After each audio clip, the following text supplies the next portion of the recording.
You type a sentence, you hit enter, and a few seconds later, files get created, code gets written, tests get run. It feels like magic, but it isn't.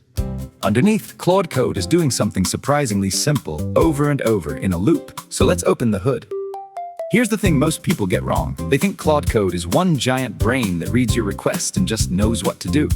It's not. At its core is a language model, and a language model can only do one thing: predict the next word. That's it. That's the whole trick. So how do you get from a word predictor to a thing that edits your files? You give it two superpowers. The first superpower is tools on its own. The model can't touch your computer, it can't read a file, it can't run a command. So we hand it a toolbox: read a file, write a file, run a terminal command, search the web. Each tool is just a little function the model is allowed to call. But here's the clever part. The model doesn't run the tools itself. It just says out loud which tool it wants and what to give it. Like a chef calling out an order. The kitchen, that's your actual computer, runs it and hands back the result. Which brings us to the second superpower and the real secret of Claude Code, the loop.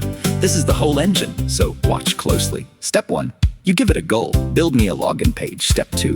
The model thinks and decides on its next action. Maybe, let me read the existing code first. Step 3. It calls a tool. Read that file. Step 4. The tool runs and the result, the file's contents, gets handed back to the model. And then it goes back to step 2. It thinks again. Now, knowing more than it did a second ago, picks the next action, calls the next tool, reads the result again and again. Think, act, observe.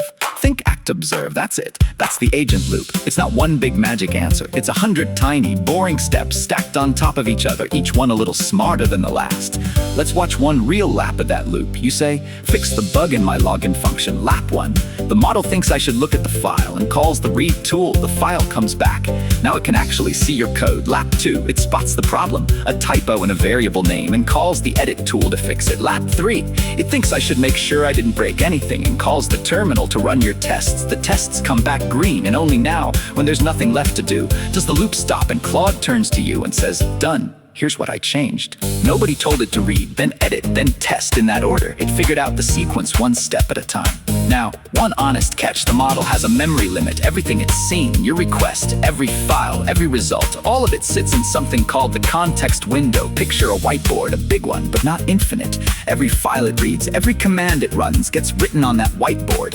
And when the board fills up, the oldest stuff has to get wiped to make room. That's why, on a really long task, an AI can sometimes forget what you said at the start.